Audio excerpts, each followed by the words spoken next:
Enquanto eu estava pensando, sobre o meu ano de 2025,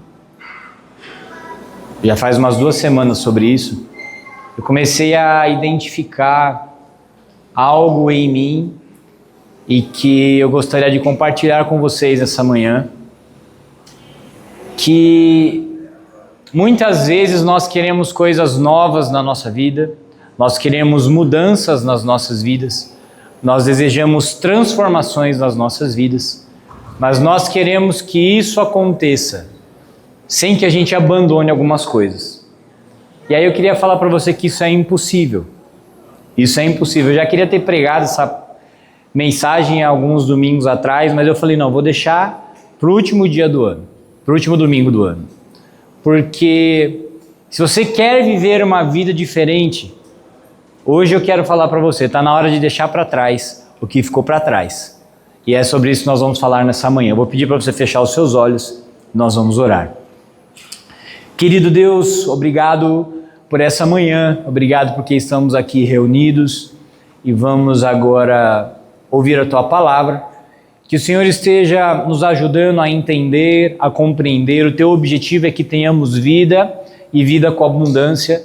O Teu objetivo é que sejamos salvos, o Teu objetivo é que sejamos transformados e que a Tua palavra encontre nossa mente, o nosso coração, os nossos ouvidos abertos para que a gente seja quebrantado, confrontado, curado, liberto, sejamos transformados pelo poder da Tua palavra. Então, Espírito Santo, nós queremos abrir o nosso coração para a Tua voz nessa manhã, porque Jesus mesmo disse: quem dera vocês me ouvissem e crescem em mim e por mim fossem curados. Mas muitas vezes nós temos a mente fechada, o coração duro, os ouvidos tampados, que nos impedem de viver uma vida nova. E que seja esse dia, seja essa ministração, uma ministração libertadora, para que a gente tenha um ano novo com uma vida nova. É o que eu quero te pedir em nome de Jesus. Amém. Amém, gente? Tem um texto na Bíblia, como vários outros, que é muito mal interpretado, muito mal usado, muito mal interpretado, e às vezes é um texto incômodo de a gente ler na Bíblia, porque parece uma insensibilidade de Jesus. E eu queria te falar algumas coisas antes de entrar a respeito do texto, que você precisa compreender. A gente precisa, quando lê a Bíblia, entender que a Bíblia não foi escrita por pessoas no século 21 que tinham pensamento europeu. A Bíblia foi escrita por judeus lá do século 0, que vivem lá no Oriente Médio, de uma outra cultura, uma outra maneira de viver, uma outra maneira de pensar. Então, às vezes, as pessoas pegam o texto e simplesmente transferem para a vida, e muitas pessoas sofrem por causa desse versículo aqui. Esse versículo ele é muitas vezes usado para quando uma pessoa da igreja perde um parente, perde um amigo, e aí fala assim: olha, você viu que Jesus disse, deixe que os mortos enterrem seus mortos, levanta e segue a sua vida, porque isso não pode te abalar.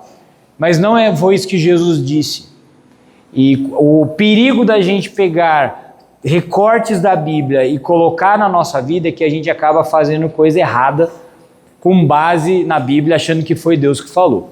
E esse é um texto clássico onde acontece esse erro, tá bom? Em Lucas capítulo 9, do versículo 59 até o 60, diz assim: e a outra pessoa, Jesus disse, siga-me. O homem, porém, respondeu, Senhor, deixe-me primeiro sepultar o meu pai. E a resposta de Jesus, ela parece um pouco dura. Ele diz assim, deixe que os mortos sepultem seus próprios mortos. Você, porém, deve ir e anunciar o reino de Deus. Tem uma maneira de se comunicar, tem uma maneira de falar que é usada por Jesus e pelos rabinos, que ela tem um nome que eu esqueci, tá bom? Mas é quando a pessoa ela é levada a um pensamento extremo para que ela entenda uma situação. E Jesus, ele conversava dessa maneira porque é a maneira como aqueles judeus conversam. Então, da mesma maneira que hoje a gente tem alguns vícios de linguagem, por exemplo, assim, eu estava na academia treinando, né? E aí um cara queria treinar e o outro estava indo embora. Ele falou assim, fica aí pra gente treinar. Ele falou assim, eu até posso ficar, mas eu tenho compromisso daqui meia hora. É uma maneira da gente falar delicada para que a outra pessoa entenda. Aí eu falei assim, ele é um menino, né? Ele era novo, o menino, eu fui encher o saco dele. Eu falei, menino, se você tem um compromisso aqui meia hora, você não pode ficar. Ele, né? Não tinha pensado nisso. Não pode ficar, eu tenho compromisso, por isso eu tenho que ir embora. Mas a gente vai falando de um jeito para amenizar a situação. Você quer ver uma outra coisa que a gente faz muito comum? Encontro, que saudade de você, que saudade. Vamos marcar alguma coisa? Vamos, então tá bom, então a gente marca, tá bom? Então tá bom. E sai, você sabe que a pessoa não vai marcar, a pessoa sabe que você não vai marcar, e vocês não vão ficar magoados, mas vocês não vão se ver. Mas é uma maneira que a gente tem de falar. Vocês estão entendendo ou não? É assim, a gente conversa assim, brasileiro fala assim. Obrigado, é isso que eu queria lembrar, hiperbólica. Essa maneira hiperbólica de falar é quando ela expõe ao extremo. Então, quando Jesus fala assim, se sua mão te faz pecar, corta sua mão. Se seu olho te faz pecar, arranca seu olho. O Paulinho já seguiu Cristo. Paulinho falou, esse eu obedeci, né, Paulinho? Esse eu já obedeci desde cedo. Só que aí a gente vê os discípulos de Jesus, ou eles não pecaram, ou eles pecaram e não obedeceram a Cristo, porque nenhum cortou a mão e nenhum arrancou o olho. Só que a gente sabe que eles erraram e que eles pecaram. Então o que Jesus estava dizendo? Jesus estava levando a uma situação extrema para que a pessoa refletisse sobre a vida. E Jesus faz a mesma coisa aqui. Na sequência do texto, Jesus estava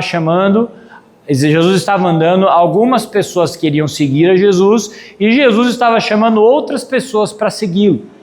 Então Jesus ele estava convidando algumas pessoas para seguir, enquanto outras se ofereciam para segui-lo, e Jesus ia explicando algumas coisas. E Jesus encontrou esse homem no meio do caminho, e ele falou para esse homem, olha, agora você vem e me segue. Quando o homem escutou o convite de Jesus, ele respondeu, Senhor, deixa primeiro sepultar meu pai. E Jesus ele foi incisivo na resposta dele, ele foi forte. Ele falou, deixe que os mortos enterrem os seus mortos. Você deve anunciar o reino de Deus. E parece que é uma frieza de Jesus. Como que você fala isso? Uma pessoa, né, parece que está no meio do velório, né? E aí o filho está diante do caixão do pai, e aí Jesus fala para ele seguir, aí o menino fala assim, deixa eu só terminar o enterro, e Jesus fala assim, deixa que os mortos enterrem os seus mortos, você vem e me segue. Às vezes a gente lê a Bíblia e parece que é essa sensação. Nós temos que lembrar que o compromisso de Jesus é com a salvação e com a cura, e Jesus, eu não vejo Jesus sendo agressivo com mulher, com prostituta, com doentes, com incrédulos. Eu só percebo a agressividade de Jesus com pessoas religiosas. Quando eu leio a Bíblia, eu só vejo Jesus perdendo a linha com dois tipos de pessoas, com os hipócritas religiosos e com as pessoas que comercializam a fé. São essas duas pessoas. Quando Jesus ele dá uma resposta forte aqui, ele está querendo mexer com alguma estrutura que está dentro dessa pessoa. E o que significa esse sepultar o meu pai? Na cultura judaica, a pessoa ela é enterrada no mesmo dia que ela morre. Então ela morreu, ela é enterrada. Né? É um espaço curto entre o dia da morte da pessoa e até o enterro dela. Só que, culturalmente, eles têm um segundo enterro. Depois de 1 ano que a pessoa foi enterrada, o filho vai lá, o responsável, né, o filho é alguém da família, geralmente o filho faz para o pai ou para a mãe, ele vai lá e recolhe os ossos da pessoa para que esses ossos sejam levados para algum lugar, ou colocado numa caixa, né, no ossuário, que chama, ou levado para enterrar na terra da família, ou na terra do nascimento. Se vocês lembrarem, quando Jacó, não vou dizer com certeza, tá bom? Se foi Jacó ou José, mas ele deu a ordem, né, que quando o povo saísse do Egito para carregar os ossos dele, vocês lembram disso, né? Olha que coisa. Então, assim, pega os ossos e leva para onde vocês forem. Então eles tinham essa tradição. E aí acontecia isso quando, né? Depois de um ano. Depois de um ano eles pegavam os ossos e levavam então para o lugar do enterro, da família, ou terra de nascença, enfim. E uma terceira possibilidade para essa frase, deixa primeiro eu enterrar meu pai, é que pode ser que o homem não estivesse morrendo.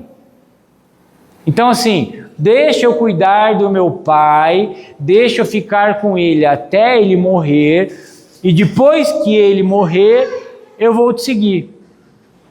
E aonde que Jesus ele aperta o calo dessa pessoa? Porque esse homem, essa pessoa, estava usando uma justificativa que era legítima, que não era errada e que era importante para atrasar uma coisa: seguir Jesus. O ponto central dessa conversa é esse. Esse homem não estava em pecado, ele não estava fazendo uma coisa que era moralmente desaprovada, ele não estava quebrando a tradição, pelo contrário, ele estava honrando a tradição judaica de honrar o pai e a mãe. Ele estava cumprindo um ritual da sociedade, ele estava fazendo uma coisa boa. Só que qual que é o problema? O problema é quando nós usamos situações boas, coisas boas, atitudes bons, pensamentos bons, tradições boas para adiar o chamado de Jesus, quando Jesus fala: vem e me segue. Pela resistência do homem a seguir aquilo que Jesus estava fazendo, porque Jesus estava propondo para ele o que? O reino de Deus. Jesus estava propondo para ele o que? Uma vida nova. Jesus estava propondo para ele a maior honraria que uma pessoa pode ter. Poxa, discípulo de Jesus. Poucas pessoas Jesus chamou. Quando você olha na Bíblia e você vê lá assim, quem que Jesus chamou? Você vê ele chamando Pedro, André, falando: ó, vem, me segue, vem. São poucas pessoas, outras pessoas foram se achegando a Jesus. O jovem rico, vocês lembram do jovem rico? Jesus falou: vende tudo que você tem e me segue. Ele não seguiu Jesus. Esse aqui, Jesus falou a mesma coisa. Um chegou e falou assim: Jesus, eu quero te seguir. Aí Jesus falou assim: ó, não tem nem onde reclinar a cabeça, não tem nenhum lugar seguro para a gente morar. Você tem certeza que você quer? O outro fala: Jesus, eu vou te seguir. Ele fala assim: ó, quem coloca a mão no arado não pode ir para trás. Você vê que Jesus mais dispensa do que convida. E aí quando Jesus convida esse aqui fala assim: sabe o que é? Eu tenho algumas coisas para fazer. Não é que eu não quero te seguir. Não é que eu não tenho interesse em te seguir. Pelo contrário, eu tenho um interesse assim, nossa, olha, dentro do meu coração tem um desejo de te seguir, Jesus, que se eu falar você não acredita. Entendeu? É uma vontade assim que é quase incontrolável. Mas eu preciso fazer umas coisas antes.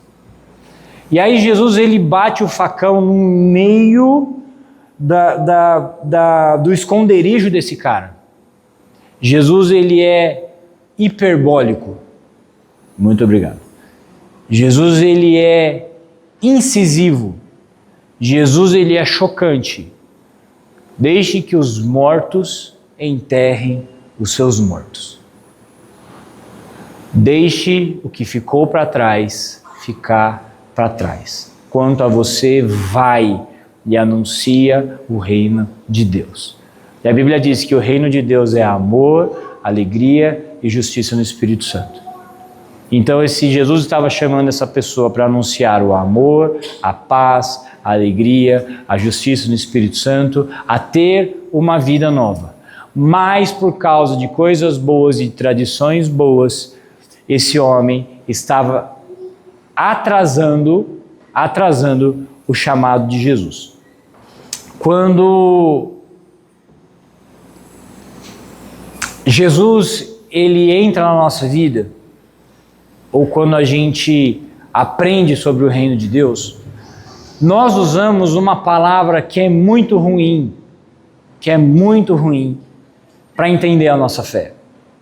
A gente está aqui no culto, e aí eu falo que Jesus morreu na cruz para perdoar os seus pecados, e que Jesus quer te salvar, e que Ele quer te abençoar, e que Ele quer mudar a sua vida, e que Ele vai, tá tudo certo, e aí você começa a ser tocado, e você fala, eu não quero mais ver desse jeito, aí eu mando todo mundo, então feche seus olhos, aí eu faço uma pergunta, levante a mão, quem aqui quer aceitar a Jesus? E aí a gente entende que a gente aceita a Jesus. Que Jesus ele está no céu, desesperado, ansioso, falando, por favor me aceita, por favor abre o seu coração para mim, por favor eu faço qualquer negócio para você deixar eu entrar na sua vida. E aí parece que nós somos senhores de Jesus, que Jesus ele está desesperado para a gente aceitar ele está desesperado para a gente amar ele. E aí a nossa fé, sem querer, ela é uma fé invertida. Ela é uma fé em que a gente entende que a gente é que aceita Jesus. Você já viu, lembra quando você estava lá na sua fase de paquera, estava lá na sua juventude, e aí chegava, você queria conquistar uma menina, e aí a menina desprezava, e ela fingia que ela não estava gostando, aí você ia lá e você nunca usou bota na sua vida, mas você sabe que ela gosta de cowboy, você foi lá, comprou uma botona de cowboy, chegou na escola com a fivela, né? Só faltou comprar um cavalo, porque você queria impressionar a menina. Aí ela olhou para você, aí no outro dia você levou um bombom para ela, e aí você fez de tudo para ela te aceitar. E aí você mudou o corte de cabelo, você começou a fazer isso porque você queria conquistar aquela pessoa, e você queria que ela te aceitasse, e você queria que ela gostasse de você, e aí você foi mudando, até que um dia aquela pessoa te deu uma chance, e aí vocês namoraram, e aí depois você teve que falar para ela que você nunca gostou de sertanejo, nem de cowboy, nem de nada, e aí tragou o namoro, não adiantou nada você ter fingido. Parece que Jesus faz a mesma coisa com a gente. Ele vai se mudando do jeito que a gente ele acha que a gente vai gostar dele, e ele vai se transformando para um dia a gente aceitar ele. E isso é muito perigoso. Porque a gente tem que entender que quem tem a oportunidade é a gente. Ele é que tem que aceitar a gente, não é a gente que aceita ele. É diferente. E você precisa entender isso. A gente está vivendo um momento novo, né, na história. A humanidade ela foi mais ou menos igual até, 1800, 1700, 1800. Aí começou a entrar Revolução Industrial e Tecnologia, e República e Democracia. E aí nesse intervalo de tempo, a transformação que a gente vive fez o mundo rodar de um jeito diferente.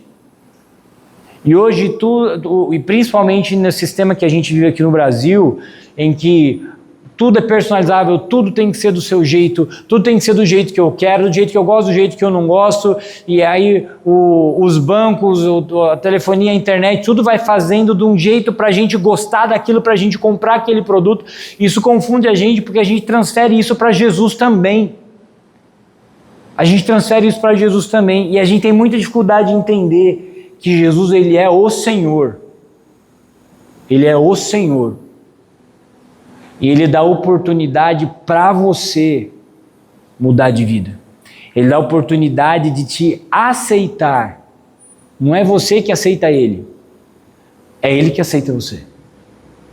E esse cara não tinha entendido isso. Quando Jesus fala assim, você vem e me segue, ele não viu isso como a maior oportunidade da vida dele. Ele viu isso como uma coisa importante, mas que pode ser negociada. É uma coisa importante que pode esperar.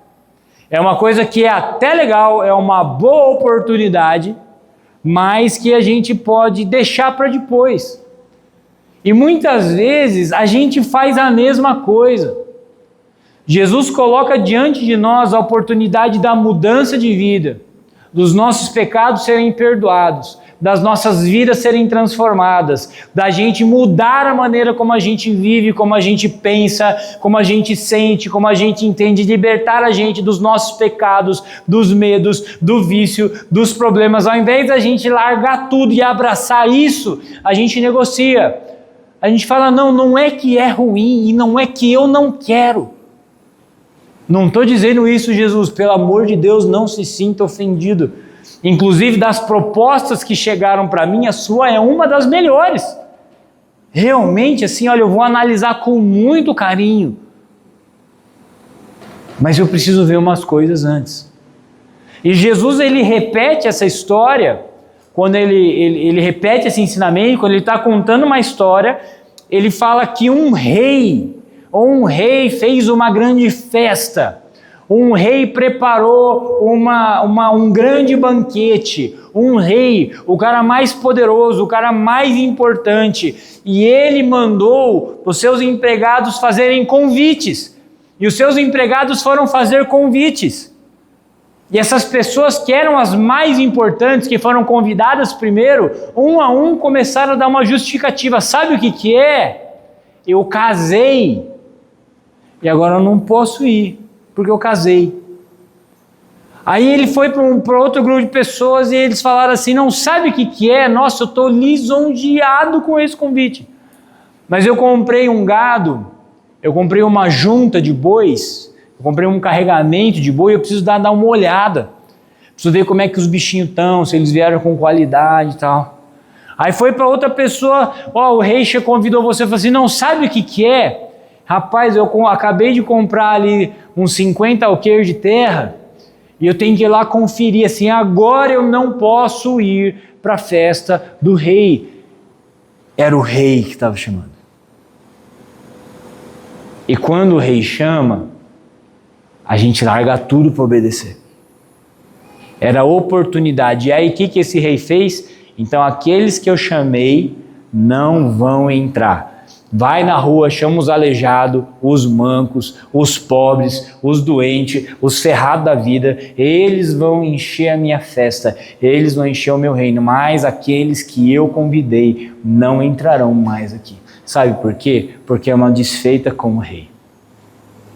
E nós precisamos recuperar na nossa mente o entendimento que Deus, que o reino de Deus não é o Brasil.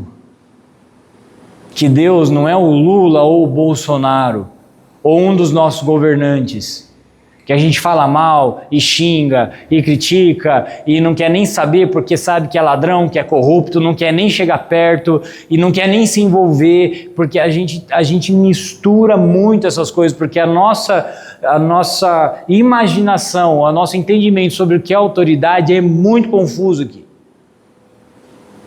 E aí a gente entende que a gente tem que aceitar Jesus. E muitas vezes você despreza a oportunidade que Deus está te dando de mudar de vida, de mudar o seu coração, de mudar a sua família, de ver isso como uma chance, como uma oportunidade, como assim, não pensa alguém te oferecendo algo, sei lá, uma coisa assim bem absurda. Alguém oferece para você uma casa num condomínio top, com tudo pago, de presente para você, com geladeira nova, cama nova, colchão novo, você nunca mais vai pagar energia, água, gás, a pessoa vai te dar tudo, a única condição que ela fala, você tem que estar na casa hoje à tarde. O que você fala para essa pessoa? O que você fala? Todo mundo aceita, né? Porque é uma oportunidade. Ah, mas sabe o que é? Eu não posso levar a minha poltrona, não posso levar a minha cadeira. O cara fala, não, é tudo novo. Só que você tem que estar hoje à tarde. A gente vai. Ah, mas que condomínio que a gente vai? Depois se descobre outras coisas. Primeiro a gente vai para não perder a oportunidade. A gente tem que entender que o reino de Deus é assim. Primeiro a gente vai. Depois a gente vê as outras coisas. Mas primeiro a gente vai. E tome cuidado. Porque um dos problemas da gente sempre pensar na questão do pecado, o que é pecado e o que não é pecado, é que muitas vezes a gente não entende que o que não é pecado também pode afastar a gente de Deus. E essa é a maior ratoeira que eu acredito que pode acontecer. Porque, vocês concordam comigo que o cara que é sem vergonha, ele sabe que é sem vergonha? Você concorda ou não? O cara que trai a mulher, ele sabe que ele está traindo a mulher? Sabe. A mulher que está roubando o dinheiro do marido, gastando escondido, ela sabe que ela está fazendo isso ou não sabe? Sabe. Ela sabe. O cara que... às vezes eu vejo os meninos conversando, né? E eu acho interessante isso. Porque é isso, tirar cocaína, e aí eu fui na festa ontem, fiquei loucão, e não sei o que, tudo bem. Quando esse cara tem uma filha, por que ele não quer que a filha viva nesse ambiente que ele está? Porque ele sabe que é errado. Eu quero que meus filhos vivam na igreja. Eu quero que a Maju seja professorinha da escola dominical. Eu quero que o Gabriel faça amigos na igreja e tenha que dar bronca nele porque ele quebrou alguma coisa aqui. Por quê? Porque para mim é o melhor lugar que uma criança pode estar. Eu quero que meu filho viva isso. Agora, por que eu estou bebendo, brigando, cheirando cocaína, saindo com um monte de mulher, indo pra gandaia, e aí quando eu tenho uma filha eu não quero que ela viva isso? Porque eu sei que é errado, porque eu sei que não faz bem, porque eu não quero que façam com a minha filha o que eu faço com a filha dos outros. Então eles sabem. Agora qual que é o problema? O problema é que tem coisas que não são erradas e que não são pecado e que podem afastar você de entrar na festa do rei. Esse é o problema, que foi o que esse cara fez. Não era errado o cara enterrar o osso do pai dele depois de um ano. Não era errado esse cara cuidar do pai dele na velhice. Seja qual for das 3 possibilidades lá, nenhuma era errado. Mas ele estava usando coisas que são lícitas para evitar o convite de Jesus. E é difícil isso, gente.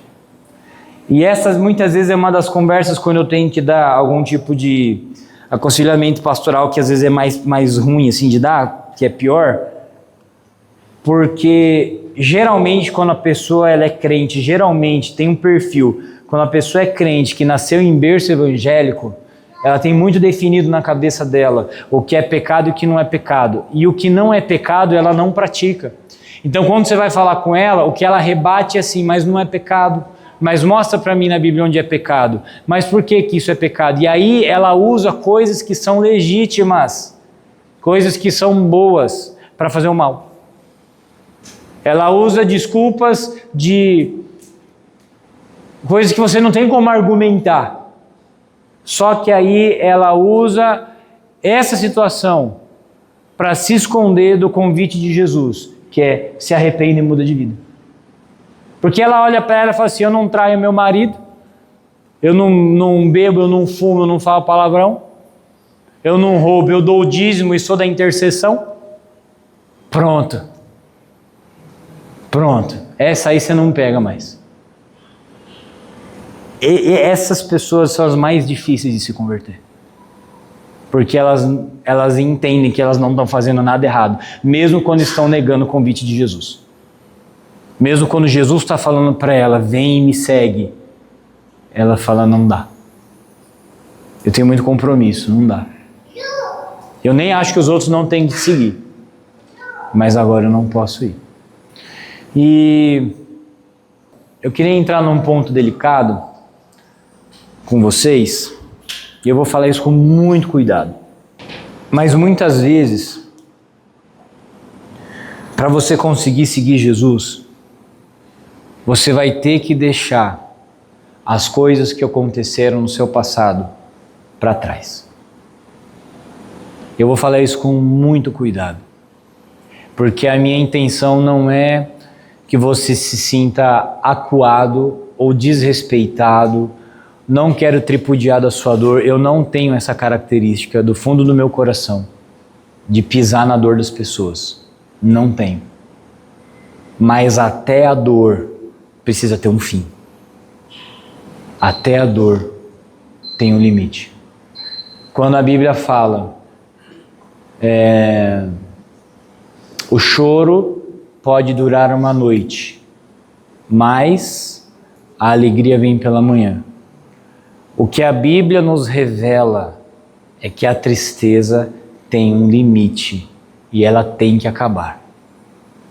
E muitas vezes o que impede você de viver uma vida nova, diferente, leve, com a paz que você deseja, com a alegria que você deseja, são coisas que aconteceram lá atrás e que até hoje amarram o seu coração. Dores legítimas, problemas legítimos, lutos legítimos, mas que arrancaram você da vida. E Jesus está falando para você, vem e me segue.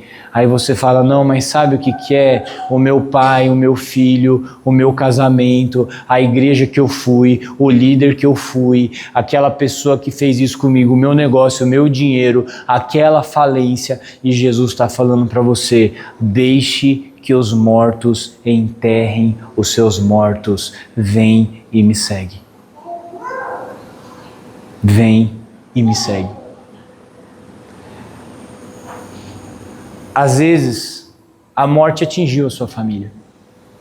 Talvez a morte de um filho, talvez a morte do seu pai, talvez a morte da sua mãe, do seu marido, da sua esposa.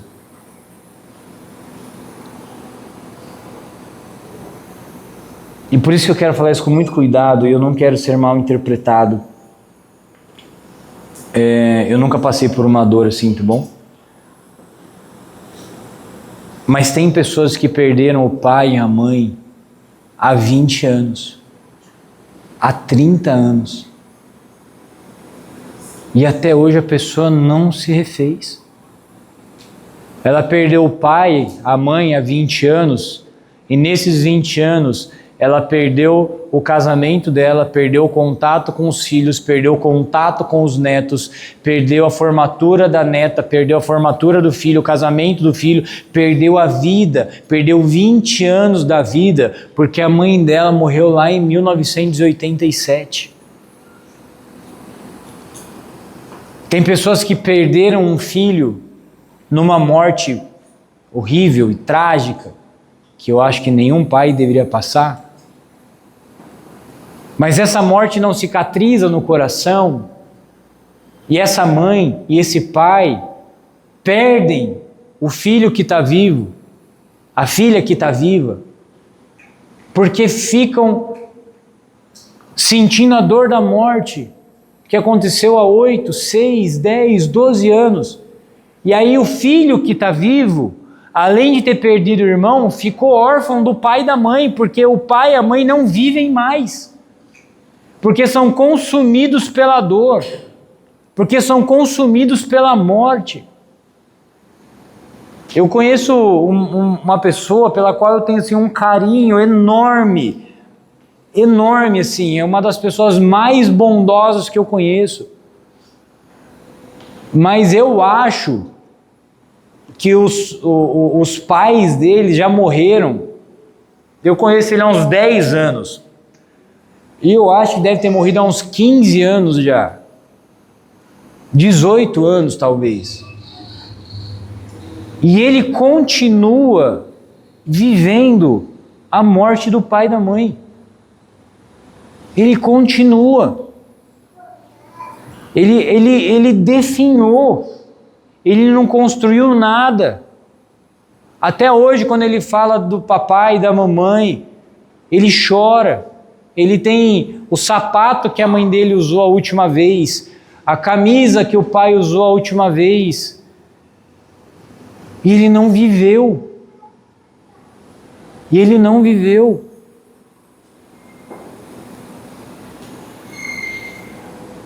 Tem uma menina que eu conheço que o pai e a mãe separaram, e a maneira como ela fala do pai e da mãe, eu perguntei assim, mas quanto tempo seus pais separaram? Ah, sei lá, vai fazer uns 17 anos. Mas a mãe fala como se o pai estivesse vivendo na casa dela hoje. Aquele traste, vive me enganando, vive não sei o quê. 17 anos, gente.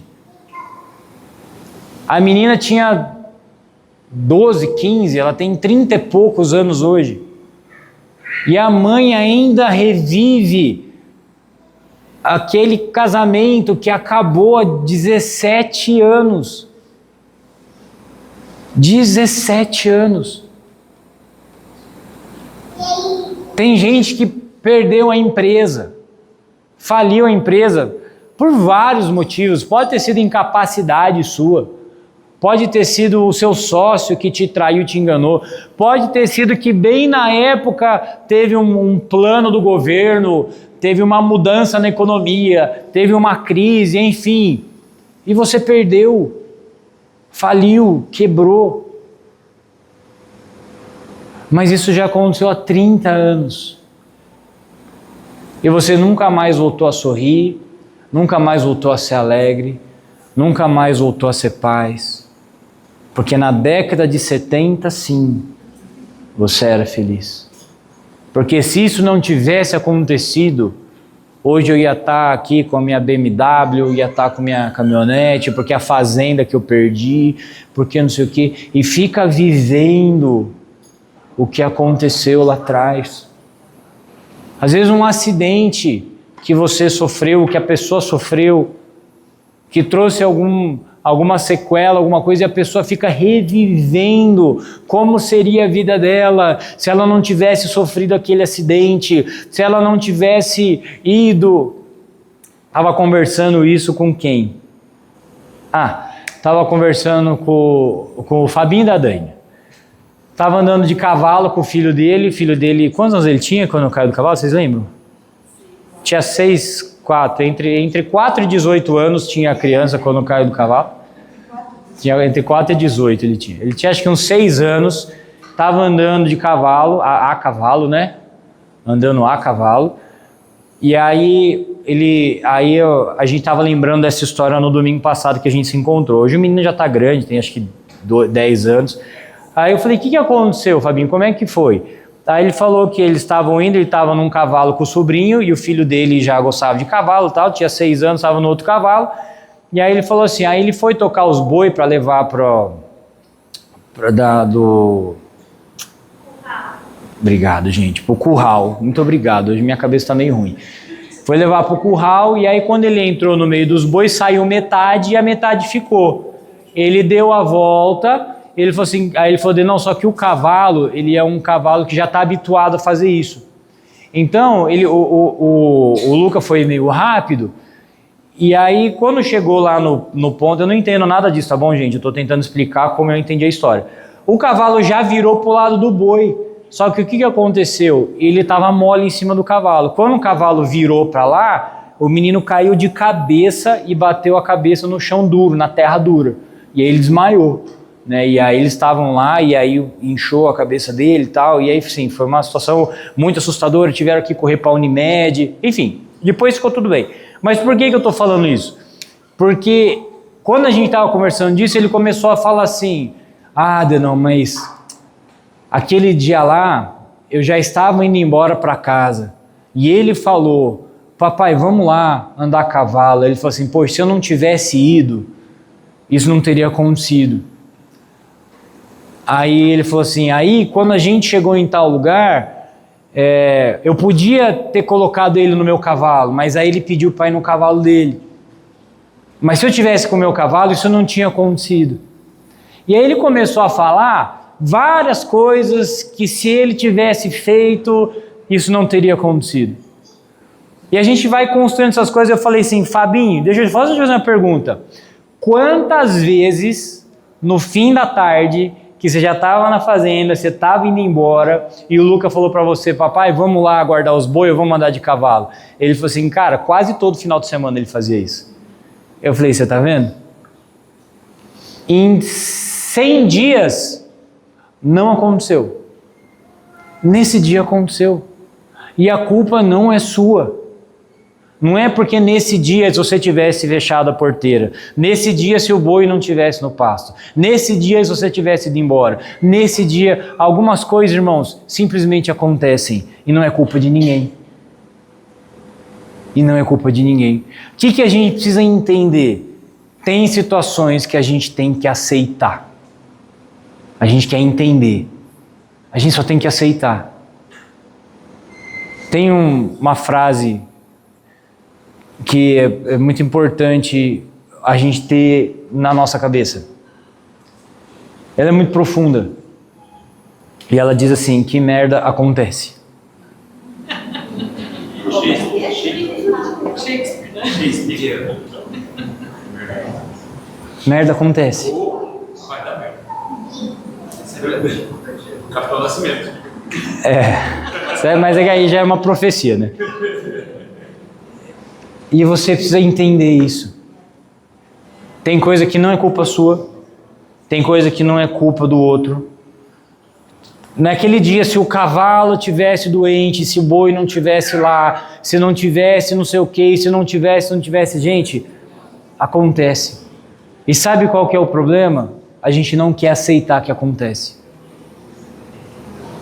Sabe qual que é uma das maiores dificuldades que as pessoas têm na vida? Quando as pessoas passam por essa situação? Por exemplo, aceitar que a mãe é ruim. Você fica assim, por que será que minha mãe não me ama? O que será que tem no meu coração? O que será que eu fiz? O que eu tenho que fazer para conseguir? E muitas vezes a pessoa ela é liberta quando ela fala assim, a minha mãe é ruim. O meu pai é ruim. Não é que ele fez o melhor que ele pôde diante das situações e da capacidade dele, ele fez o melhor que ele pôde. Não, ele te abandonou. Isso não é o melhor que ele podia fazer. Ele te bateu, ele te violentou. Isso não era o melhor que ele podia fazer. Ele é ruim. Ele é ruim. Às vezes você tem que aceitar que você tem um irmão problemático. Um filho problemático. Às vezes a gente tem que aceitar. Você tem que aceitar que você passou por uma igreja, que você sofreu um abuso emocional, um abuso financeiro, você foi enganado por uma religião. Ah, mas e se eu tivesse visto? Mas e se eu tivesse isso? Mas e se eu tivesse então? Mas aconteceu. Aconteceu. A questão é quanto tempo você vai deixar isso matar a vida que Jesus quer te dar? Quanto tempo? Vocês entendem que tem coisa que a gente tem que deixar para trás? Tem coisa que a gente tem que permitir que Jesus cure o nosso coração. Tem coisa que a gente tem que falar, aconteceu. Não é negar. Não aconteceu, imagina. Eu amo meu pai e minha mãe em nome de Jesus. Não, aquele pastor, ele me roubou, ele me esculhambou, ele fez isso comigo, mas olha, ele foi uma bênção na minha vida. Eu não estou dizendo para você mentir, estou dizendo que para você olhar a verdade e falar assim, aconteceu. O luto aconteceu, a morte aconteceu, a traição aconteceu, a violência aconteceu, a tragédia aconteceu. Às vezes foi culpa de alguém, às vezes não foi culpa de ninguém. Aconteceu, mas está na hora de deixar os mortos enterrarem seus mortos. Está na hora de você assumir o compromisso com a vida. Você fica remoendo o que aconteceu lá atrás e está perdendo a vida que tem para frente. Você está revivendo a dor do que aconteceu lá em 1990 e você vai perder o que vai acontecer em 2035. Você fica na sua mente, pensando o que você vai falar quando você encontrar aquela pessoa, porque quando você encontrar ela, você vai colocar o dedo na cara dela e você vai falar, e você fica recriando a história na sua cabeça, e recriando, e recriando, e recriando, e recriando, e recriando. A pessoa nem lembra que você existe. Você não faz parte da memória dela. Ela não está nem aí para você. Ela está... para você. E você está com ela todo dia, quase tendo uma úlcera de tanto ódio e raiva que você tem. E eu quero falar uma coisa para você: a sua dor é legítima. Você foi traído. Você foi abandonado. O seu casamento acabou do nada. Você não esperava que o seu filho ia fazer isso, que sua mãe fosse morrer, que sua avó fosse morrer. Você não esperava, a sua dor é legítima. Mas está na hora de deixar a dor embora, porque Cristo tem a vida para você. Cristo tem a vida. Deixe que os mortos enterrem os seus mortos. Quanto a você, vai e anuncia o reino de Deus. Agora eu queria que você pensasse, o ano está acabando, o último culto nosso reunido aqui. O que está na hora de você deixar para trás? Preste atenção, não estou falando para você negar os seus sentimentos. Especialmente quem está há mais tempo comigo sabe que eu falo que dor tem que ser sentida, luto tem que ser sentido, você tem que ficar com raiva, você tem que sentir pena de você, você tem que chorar abraçado com o seu lençol atrás da porta, tá tudo certo. Todo mundo entendeu isso, né? Tem que passar por essa fase mesmo da dor, da tristeza, da revolta, do porquê, mas, meu irmão, isso não pode durar 10 anos. Isso não pode durar 15 anos. Isso não pode durar 40 anos. Não pode. Não pode. Não faça como esse cara, não use algo que é legítimo para afastar Jesus da sua vida. Eu queria que você fechasse os seus olhos e que você fizesse uma retrospectiva.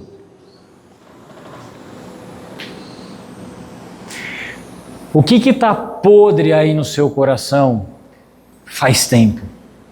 Abre o olho um pouquinho, deixa eu contar um negócio para vocês. Começou a aparecer um monte de mosca em casa. E aparecia, e lá em casa nunca teve muita mosca, né? E aí começou a aparecer, eu matava a mosca. Eu comecei a matar a mosca, eu matava. E aí lá em casa tem a churrasqueira e a porta de vidro, ela corre por trás da churrasqueira, então fica um espaço assim entre a churrasqueira e a porta de vidro, né? A hora que eu olhei lá, sem brincadeira, tinha umas 20, 30 moscas voando lá dentro, assim, ó. Eu falei, caramba, velho, meti veneno lá, tudo. Foi um genocídio das moscas lá, morreu um monte. Mas eu falei, para ter tanta mosca aqui, tem alguma coisa está errada, né? Alguma coisa aqui. E aí eu deixo o lixo num corredor do lado de fora, né? Que é um corredor que a gente não usa. Então o que aconteceu? Fui tirar o lixo à noite, o lixeiro passa de terça e quinta. Eu fui tirar o lixo à noite, o lixo rasgou e caiu no cesto de lixo, caiu um pedaço de carne crua. Eu amarrei o lixo, só que era muito escuro, eu tirei à noite, eu não vi. Eu tirei o lixo, coloquei lá fora, coloquei o outro saco, porque o lixo era fresco, a carne não cheira, né? Coloquei lá o saco e deixei lá. E aí eu comecei a procurar, né? Falei, meu, será que caiu lixo na pia? Será que caiu embaixo? Comecei a caçar, não sentindo cheiro de nada. Aí eu fui lá, falei, deixa eu ver o lixo lá de fora. Nossa, a hora que eu cheguei lá fora, misericórdia, velho. Cara, pelo amor de Deus, um monte, aquelas bigataiadas assim, eu falei, misericórdia, que filme de terror, né? Aí eu lavei o saco, achei lá o negócio podre, fui lá, joguei fora, já lavei o cesto de lixo e tal. Irmãos, era um pedaço desse tamanho de carne podre que eu nem vi que caiu lá. Porque estava escuro quando eu tirei, aí eu já coloquei o outro saco em cima, então o trem ficou lá no sol, cozinhando aquele trem lá, mosca, eu só via os efeitos daquilo na minha casa. Às vezes é um pedaço de carne podre que está no seu coração, que está na hora de você jogar fora. É um pedaço que você já se acostumou a ter, de mágoa, de ódio, de raiva, de tristeza, de decepção, de lamento. Às vezes você conhece uma pessoa nova, um amigo, você vai começar a trabalhar, e aí você começa a conversar lá com a pessoa, está lá no churrasco, e aí você começa a falar para a pessoa, né, da dor, do seu problema e da situação, e a pessoa fica com dó de você, fala, nossa, mas é muito difícil isso que você está passando, e aí você começa então a falar do seu problema, e aí ela fala assim, e desde quando isso aconteceu? Aí você fala, foi mais ou menos em 2001. A pessoa fala, que do jeito que você está falando, tinha que ter acontecido a semana passada, mas já faz 24 anos que você está vivendo isso. Está na hora de você jogar essa carne podre fora. Está na hora. Jesus está chamando você, falando, vem e me segue. Joga essa carne podre fora. Joga essa mágoa fora. Joga essa traição fora. Pessoas tentam reconstruir o casamento sem jogar o lixo fora. Não dá. Solta. Solta. Quando a Maju era pequena, ela estava com uma bala e um pirulito na mão, alguma coisa assim, eu não lembro. Estava com as duas mãos cheias. E eu cheguei e eu estava com uma terceira coisa. E ela fez assim. Eu falei, filha, ela estava com 2 brinquedos na mão, eu cheguei com o terceiro. Ela quis ficar com os 3. Eu falei, filha, para você pegar esse, você vai ter que soltar um dos 2. E ela tentou fazer assim e equilibrar para ficar com tudo e não conseguiu. Você só tem 2 mãos. Ou você vai segurar aquilo que está destruindo sua vida, ou você vai soltar e segurar aquilo que Deus está te dando.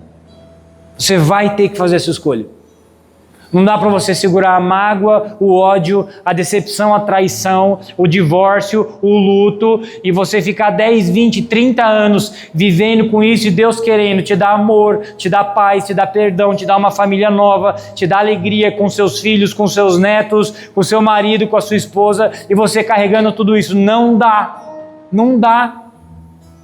Você hoje vai ter que escolher o que você vai soltar para receber aquilo que Deus quer te dar.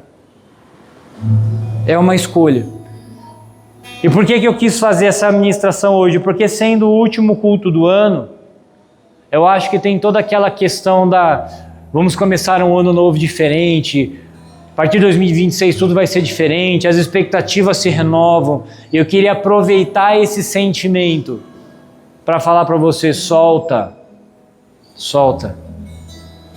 A sua dor é legítima, a traição foi verdadeira, o luto é verdadeiro, a falência é verdadeira, o acidente foi real. Está na hora de você soltar. Está na hora de você falar, Jesus, eu vou te seguir. Sem mais, sem porém, sem mais olha só, sem negociar, eu solto e eu vou te seguir. Se a gente crê que Jesus é a melhor escolha, está na hora de começar a seguir Ele de verdade. Agora pode fechar os seus olhos de novo, por favor. E eu queria que você pensasse nisso. Eu não quero, e eu falo isso com muito cuidado, feche seus olhos, tá bom? Eu não estou menosprezando a sua dor. Não estou menosprezando a sua dor. Mas você não pode mais carregar ela para sempre.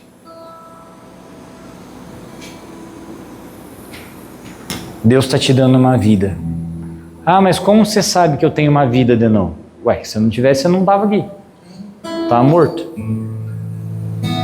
Deus está te dando uma vida. Deus está te dando reino. Anunciar o reino. Viver em alegria. Falar e viver em paz. Falar e viver com alegria. desfrutar da vida. Isso é o reino de Deus. Mas você vai ter que deixar para trás. Carne podre está trazendo um monte de mosca na sua vida, um monte de assombração, um monte de angústia. Está na hora de deixar para trás, meu irmão. Está na hora de deixar para trás. Faça essa oração para o Senhor. Fala: Jesus, eu quero soltar. Eu quero largar essa mágoa, eu quero largar essa dor. Eu quero largar essa traição, eu quero largar. Eu quero soltar, eu quero deixar que os mortos enterrem os mortos. Não quero mais ficar carregando defunto nas costas. Não quero mais ficar carregando morte na mente e no coração. Eu quero largar, eu preciso largar. Você vai ver que talvez seja difícil porque você está tão acostumado a se ver através da dor. Você está tão acostumado a se ver como uma mulher que foi traída e abandonada. Você está tão acostumado a se ver como um homem que faliu. Você está tão acostumado como a ver aquele que está decepcionado com a igreja, está decepcionado com os pastores. Você vai ver como é difícil soltar isso. É difícil soltar a dor.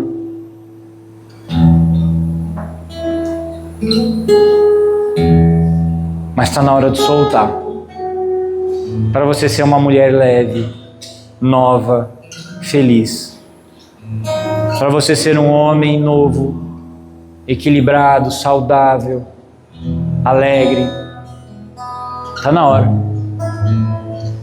E feche seus olhos e fala com o Senhor. Fala: Deus, ó, é isso aqui. A minha carne podre é isso aqui. Dá um nome para a carne podre. Alexandre, Gustavo, Cláudia, Maria, Ana, Vinícius. Falência, luto, morte, acidente, dor, doença. Dá um nome. Fala: essa aqui é a minha carne podre. Está azedando a minha vida. Caiu no meu lixo faz 15 anos, 12 anos, 8 anos, 4 anos. Eu não me livro disso. É por causa de 1986, vou perder 2026.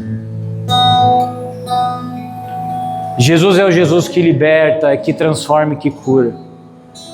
Deus, nós estamos na Tua presença, nessa última reunião do nosso ano, pedindo que o Senhor venha nos ajudar a jogar fora aquilo que está no nosso coração. Como Jesus disse para esse homem, nós queremos deixar que as coisas mortas enterrem as coisas mortas. Nós queremos ter um compromisso com a novidade de vida. Queremos ter um compromisso com a paz, com a vida, com a alegria, com o amor, com aqueles que estão vivos, com aqueles que estão do nosso lado. Às vezes a gente se lamenta por aqueles que nos abandonaram e não conseguimos ficar com aquelas pessoas que ficaram ao nosso lado. Às vezes a gente se lamenta por aqueles que se foram e a gente não aproveita aqueles que estão aqui. Muitas vezes a gente pensa na vida que a gente perdeu e a gente não enxerga a vida que temos hoje. E muitas vezes, Deus, a nossa dor é legítima, é verdadeira, é uma dor que é valorizada pela sociedade. Coitado, nossa, é difícil mesmo, nem imagino o que você passou. Mas está na hora da gente deixar isso para trás. Está na hora da gente deixar que as coisas que morreram na nossa vida sejam enterradas, para que a gente viva aquilo que o Senhor tem para nós. Um discipulado de vida, um discipulado de amor, um discipulado de alegria, um discipulado de conquista, de vitória, de realização, de transformação, de fé, de amor, de viver na profundidade do Espírito Santo a vida. Eu quero pedir, Espírito Santo, que o Senhor esteja nos ajudando. Quero pedir, Espírito de Deus, que o Senhor esteja curando o nosso coração e a nossa mente. Quero pedir que o Senhor esteja nos dando forças para abandonar a mágoa, o luto, a morte, a dor, a falência, a tristeza, o ódio, a inveja, a raiva, a cobiça, aquilo que está podre dentro do nosso coração faz muito tempo. Que a gente jogue fora. Que ao escutar a tua voz, siga-me. A gente pare de dar desculpa, mas é que eu estou magoado, mas é que eu estou triste, mas é que eu estou falido, eu estou sem dinheiro, eu estou doente, aconteceu isso na minha vida, aconteceu aquilo, eu tenho isso para fazer. Que ao ouvir a voz a gente veja a oportunidade que estamos recebendo de uma nova vida, a gente levanta e anda, não questiona, não fala, não pergunta, a gente levanta e anda, a gente só vai porque foi Jesus que chamou, só vai porque foi Deus que chamou, só vai porque foi o Rei que chamou, só vai porque é a oportunidade da gente sair do lixo, do esgoto, da dor, da maldade, do pecado, a gente só vai. Enche o nosso coração de fé, enche o nosso coração de amor e de alegria, Senhor. Mas isso só será possível quando a gente jogar fora aquilo que está prendendo a nossa mente e o nosso coração. Eu quero fazer esse pedido, Deus, para cada um de nós encerrarmos o ano de 2025 enterrando os nossos mortos, deixando que os mortos enterrem os nossos mortos, que o nosso compromisso seja com a vida, que aquilo que aconteceu no passado fique no passado, que seja uma cicatriz, que seja uma história, que seja um aprendizado, que seja uma cura, mas que fique lá atrás, para que a gente viva hoje a vida que o Senhor tem proposto para nós. É o que eu quero te pedir em nome de Jesus. E quero abençoar o ano de 2026 dos teus filhos. Eu quero profetizar paz, um ano de renascimento, de alegria, de vida, de proximidade com Deus, de reconstrução da fé, de santidade, de restauração no casamento, na família, na mente. Um ano em que as portas de Deus sejam abertas.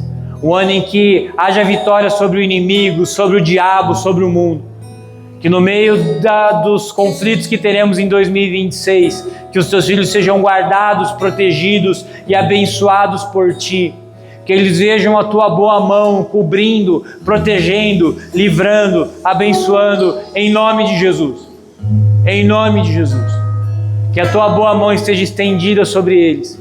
E que 2026 seja um ano abençoado, em nome de Jesus Cristo. É que eu profetizo sobre a sua vida, meu irmão e minha irmã. Feliz 2026, que Deus abençoe a sua vida. Se Deus quiser, estaremos juntos mais um ano. Amém?